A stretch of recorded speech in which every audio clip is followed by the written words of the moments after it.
Welcome to the Sales Acceleration Show. My name is Michael Humblet and I'm the founder of Chaomatic, and in this show we'll try and do everything to accelerate your business.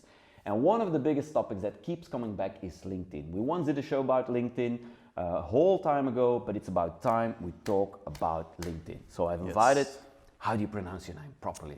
Erendiz. Erendiz. So I've invited Erendiz. It's a tough one in English. Maybe you explain our viewers what you do. My name is Erendiz and I help companies, small companies, with boosting their brand with LinkedIn and social media. And I heard you are a LinkedIn ambassador? Yes, since April of this year. I'm one of the LinkedIn ambassadors in Belgium. So you eat, dream, sleep LinkedIn? Even during sex. Okay, hang on a minute. No, so seriously. So let me ask you the questions they ask me, and so we can see how we can help people to scale their business on LinkedIn. Why should I be on LinkedIn when I'm in B2B? It's good that you asked. Good that you say B2B, because I really think LinkedIn, if you are active on LinkedIn as a company, personal or corporate, you can grow in brand awareness. You can approach decision makers on LinkedIn, yeah.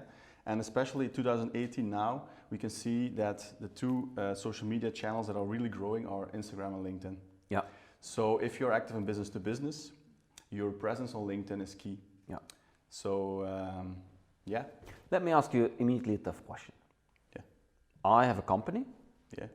Should I post as a company or should I post as Michael Humblet? Because if I post, I'll tell you what happens. If I post as a company, nothing happens. But if I post as Michael Humblet, I got a lot of visitors and I got a lot of traction. So what do I do?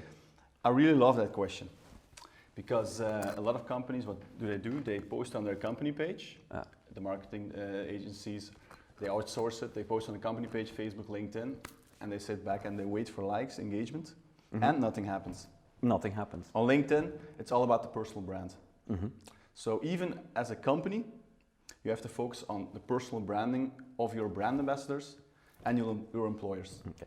So if you want to post something on LinkedIn, yeah, you can post on your company page a couple of times a week. So you can have a content strategy for your company page, but it's very important to post on a personal level, because it's the human touch. People make connection with a person and not with a logo. I absolutely agree.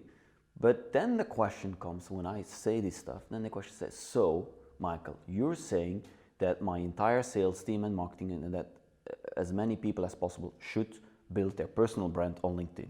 Agreed or not? Not everybody, but you have to, like personal branding, the first thing you can do is update the profiles of all your employers. That's step one. Okay. So if you create an identity, a consistent corporate identity for every employer, that's the first step you have to do. So immediately another question, the background. Yeah, very It's a important. question everybody asks me. If we go for the thought leadership personal brand approach, should I then have a company logo in that background or not? Should it be a corporate or should it be a personal approach? I told you I would ask you a tough question. I love it. I love it. It can be on a corporate level. So if you put your logo on it, on a subtle way, it's no issue. But I really like, there are a lot of companies I worked with, they make 4 or 5 banners, like backgrounds, and they let the employers choose which one they want to put on their LinkedIn. Because LinkedIn is property of the person itself. It's not your property as a manager. So you have to give them some room to choose. But I really believe in a consistent approach, also on a corporate level. So if the personal brand is strong, you will benefit as a company also, as a corporate brand. So in essence, you're saying it's okay. Definitely okay. But don't exaggerate. Yeah, so not really corporate. Like really corporate. Because then you're selling, and selling doesn't work. I really like when I see people on the pictures, like some of your employers. You have 4 or 5 banners. You can show your employers. I want to see connection with faces. And not just only your logo. I agree, because I believe the future of sales is faces, because people trust people, so you need the faces and it needs to be good. Absolutely. And nice picture, no drinking. I mean, sometimes you see pictures like, come on. Yeah. So let me ask you another question in that context. Same people asked me, said, okay, Michael, so I have backgrounds, I made a decision, 5, 6 backgrounds is actually a pretty interesting idea, I think. But I'm afraid if my guys or girls start posting and start building the brand, headhunters will phone them and will steal them. What should I do? That's a fear of a lot of managers and entrepreneurs. They say I brand my people, they will go away. Yeah, and they'll take the IP or whatever, the identity along. Yes. But we are now in 2018. Point. Yeah. So if I want live with it. If I want to leave my company, I will leave my company. Yeah. We are not in 2018. It's common that we change work in a couple of years. So we find other employees. It's natural. Yeah. So I don't think you have to sit on the same place a couple of years. I give an answer. I said, listen, if they're not happy, they're gonna go anyway. Yeah. So I don't think that is you have to fear that one. No. Okay. No. That's not an issue, but it's an issue for a lot of businesses here in Belgium. Yeah, but I mean, it's because it's difficult to find talent in 2018 and keeping it. And keeping it. But if you work on your employee advocacy, so you give them tools, you give them trust to brand themselves on LinkedIn, I think actually they will love working for you. Mm-hmm. Because you give them the freedom to carry the brand. How long, I mean, let me ask you some even more pragmatic questions. How many times should you post? Because that's a typical one. Instagram would be like every single second of the day, but a LinkedIn is a very different. Yeah. So what would be your advice? My first advice is before you post on LinkedIn, the first thing you need to do is to build your identity on LinkedIn. Mm-hmm. I know I'm going to answer your question, go on. But everyone thinks, okay, I post 3 times a week and magic will happen. Mm-hmm. But actually, the first thing you need to do is you build your identity. So your personal brand has to be top notch. Mm-hmm. And what is your personal brand? Like you said before, background, a good profile pic, a headline with keywords, mm-hmm. A short summary, and then, so if someone likes your content. Okay, hang on. Keep the flow of your thinking. I'm in the flow. The short summary, should it be about you or the company? And secondly, make your life even more. Sometimes people speak in third person, like Michael Humblet is a senior. No. So personal, short and sweet, or long for SEO purposes. If you do it in a sort of like a story, if you tell a story, then you can do it the long way, like a personal story. Why? Who is Michael Humblet? Why is he doing what he's doing now? So a personal story. I really like the personal connection. Mm-hmm. So if you believe in something like quotes, or if you have a pragmatic way of doing things, or do you like the personal approach, do you like networking, you can put it on your LinkedIn. So if I visit your profile, I see, okay, this is important for Michael, and I can make a connection with you. Okay. So you can continue now. Yes. Sorry, summary, your personal page is very important on LinkedIn. Yeah, I agree. And then next phase, of course, like I have 3 steps on LinkedIn. Step 1 is build your identity, like your personal brand. Step 2, build your network, boost your network, because you have. I wanted to ask that one. That's the key. Have reach. Yeah, you have to create mini ambassadors in your network. Mm-hmm. So if you connect with people, you add a personal note during or after connecting, and you don't do hard selling, never. No, I fully agree. Not selling is the new sales, right? Yes. Just value. Thank somebody for adding you to their network. Okay, in a subtle way, you can add your website. But you're saying proactively go add people, or not?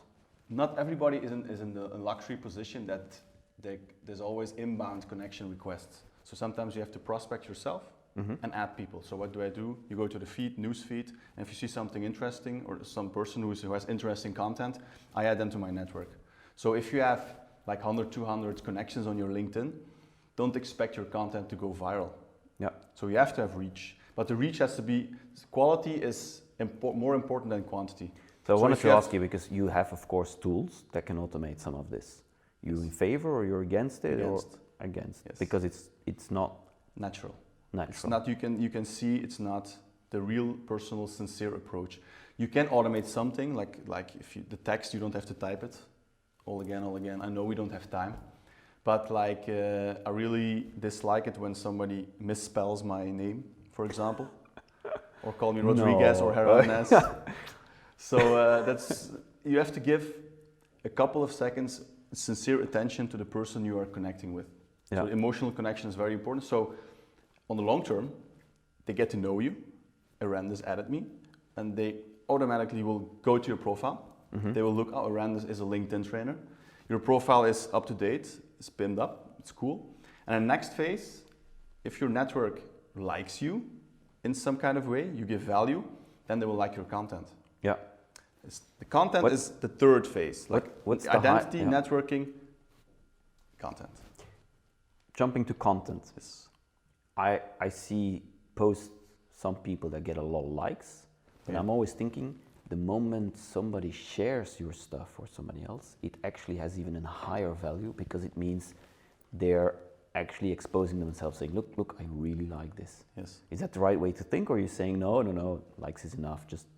If they like your content, it's a good beginning, yeah? So if you post something like a video or a picture, or just plain text, it works also, just text. Storytelling is I've seen the biggest posts actually are plain text. Plain text, so it works because you tell a story. Because marketing nowadays, or branding, is not about selling your stuff on LinkedIn, but it's more about telling a story. So but the problem, if you say that to an executive, is going to say, yeah, but I'm spending, my guys or girls are spending time, when can I see return? And you're basically saying, well, it's kind of going to go, I mean, it's a tough one. It's a tough one, I know, and it's a real mindset change. But on the long term, and for some people, and for some businesses on the short term, you can accelerate the revenues for a business. And likes is important, but comments, very important. Interaction, there's engagement. Triggering people to react to your post is very important. And sharing in the third phase is good, but you have to think, when are you sharing something of another person? Yeah, when it's really valuable, that I think my network can benefit from.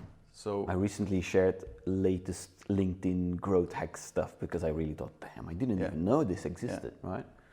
So that's like the mindset. So one of the techniques that I've seen a lot is that, so you do a post, you add some tags, for instance, and then they start adding people at Peter, at Kim, at you, at me.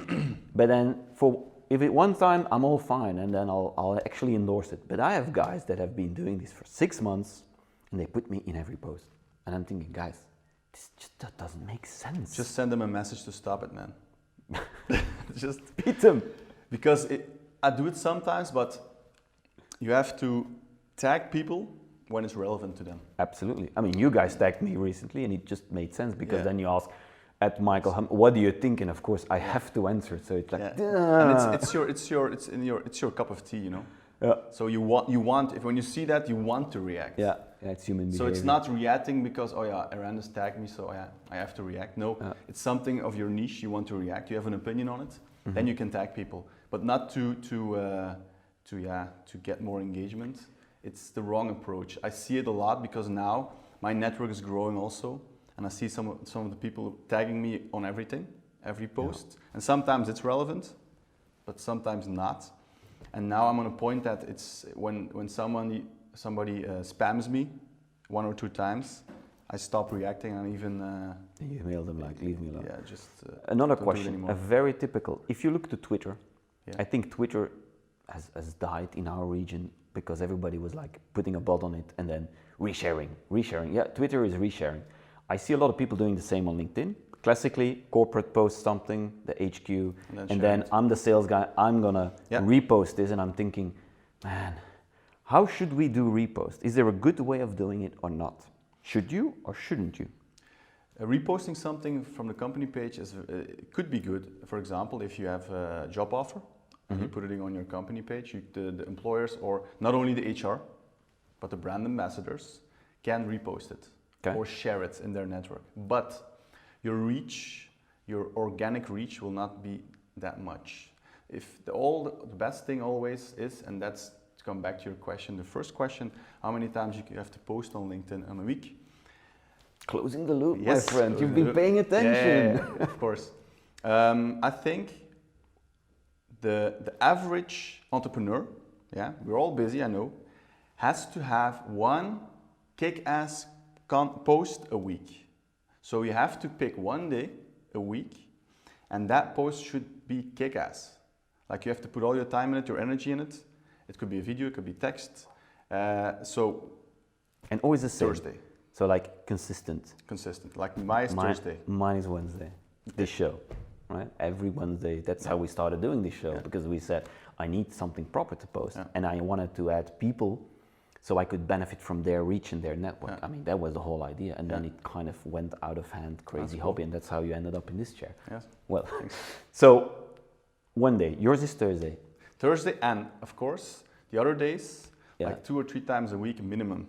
You have to post. You have to post. Because I scaled the whole thing on at a whole long time, one post. Yeah, one kick-ass post. Yeah, I did one. And the other two posts, you can like reshare something from somebody else. A bit lighter, like that's really enough. Like I'm very active on LinkedIn, but sometimes I see people posting 5 times a day. It's crazy. And the reaction in my mind is, don't they have other things to do? Yeah. Like you don't want your target audience think that this is the only thing you do. Yeah. So 2 or 3 times a week with one kick-ass content, me Thursday, so everybody tune in Thursday. Yeah. Thursday. Is there a point, how to say no, is there a time you should not post? I have a strong opinion on this, by the way, because I tried a lot. I'm very curious. I really don't believe in time slots that you have to post something. I do believe there is a phase when you should not post, actually. Yeah, not post, yeah. Like on LinkedIn, I've had my most successful post. I had a reach of 20,000, 25,000 views, recent success.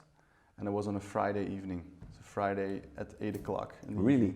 Because I don't like the weekend. I tried so many times, it just doesn't work. Sunday is very, very tricky. Like Sunday, Saturday, Sunday is tricky. But Friday at that time? But Friday, like normally they have like co-schedule has statistics about this. When do you need to post something on LinkedIn? And actually they say in the morning, 8 till 9. They told me traffic hours, so because people read in you can't do that, it's not allowed. But like that one. And after like 4 or 5 o'clock, it's really, because I always aim around lunch-ish time. Yeah. But I'm not convinced it's, I mean, I don't know, I'm just trying. Yeah, I'm trying to see what happens. And like, but the content itself is very important. So if your content suck, you can post on the perfect time, but if you don't reach your target audience with your stories. Is there like best practice advice on how to post? Should it be long? Should it be short? Should it be, how do you? Yeah, I have a strategy. Like, if you post text, long text, you have to start with a teaser headline. Like, if you want to tell something about, if you want to tell a story, like in a newspaper, you have a headline. You have to trigger people to read it. Yeah. On LinkedIn, like the hook. On LinkedIn, you only see the first couple of rules. Yeah. Like sentences, and they have to click up see more to read the rest. And a lot of people don't click on see more, so all your time, your efforts are a waste of time. It's gone. No. So with the teaser headline, like for example, we did this one with Ken the Court, like sitting behind my desk all day is not my cup of tea. Your headline, and then you tell your story. I had a sales guy saying, "Why your cold calling sucks." Yeah, loved it. Like, so and then you want to read that. Yeah. But if you immediately begin with your story, and if you don't tell a story, people won't read it. 2 more questions. Yes. One, Sales Navigator. Do I need the premium license or the sales? That's a question I get every single day. It's a mess for me. The LinkedIn guys, they are messing it up. Yeah. Do I need a premium license or do I need a Sales Navigator license? Do I need them at all? If you are an expert on LinkedIn, not like an expert, like a trainer, but if you are very active on LinkedIn, and you are in sales, then Sales Navigator or a premium, like the business, could be very interesting for you. But actually, you can do a lot with the freemium model.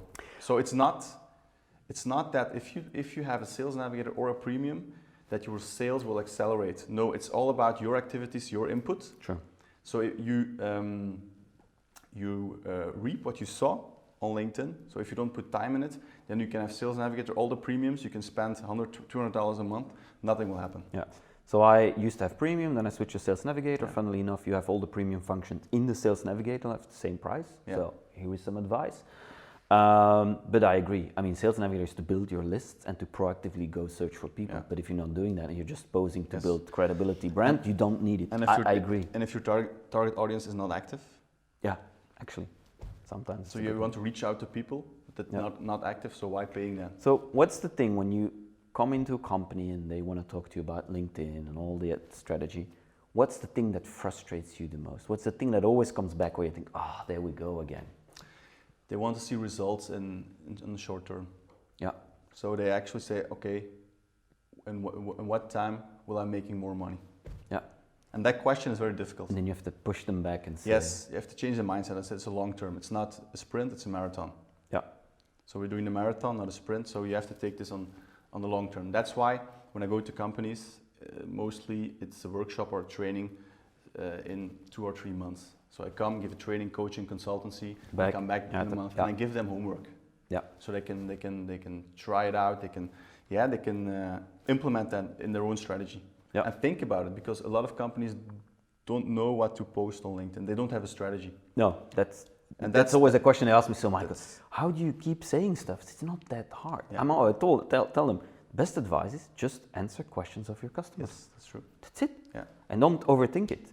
I think overthinking is that's what slows them down. Overthinking is very dangerous. No. Yeah. Now you're leaning forward. I'm going to take my big black book of difficult questions. I'm going to ask you the 5 questions that I always ask at the end. There's a lot of stuff coming at you.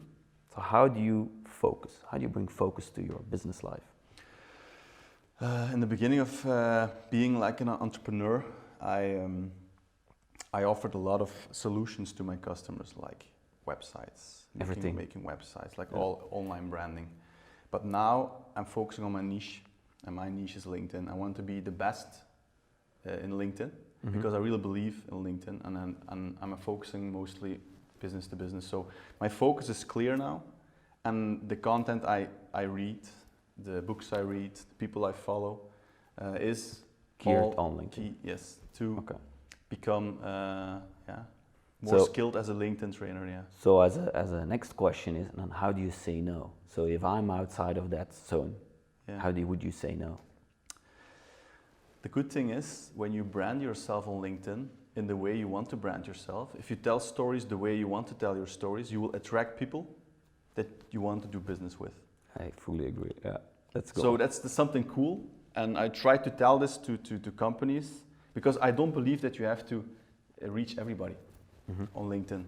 So if I post something, I don't post it to reach everybody, to do business with everybody. No, I want to add value to my target audience. And if there are people who see my face and say, Erendiz is a douchebag, that's cool. But I think there will be a couple of people who will say, I like this one. So the know-like-trust factor, also very important on LinkedIn. They have to get to know me, they have to get to like me, and then in the next phase, trust me, and hopefully there will be a conversion, now or in the future. I fully agree. So what inspires you? Where do you go for inspiration? Let's say it like that. People like you. Good answer. At least one fan, right? No, I really believe in surrounding me with experts in their fields. Like I'm the LinkedIn guy, but I'm like with Ken de Kort. Yeah. He's a video marketeer. I learn a lot of him. I have a website guy now I work with. It's mainly geared to people. I mean, it fits what you're just been telling. It's human, it's faces, it's people. So that's the personal approach, and the sincere approach is very important to me. I'm young. I want to learn, and I don't profile myself as an expert. I know a lot of LinkedIn, but only thing I do is telling other entrepreneurs what I've been doing the last couple of years. Yeah.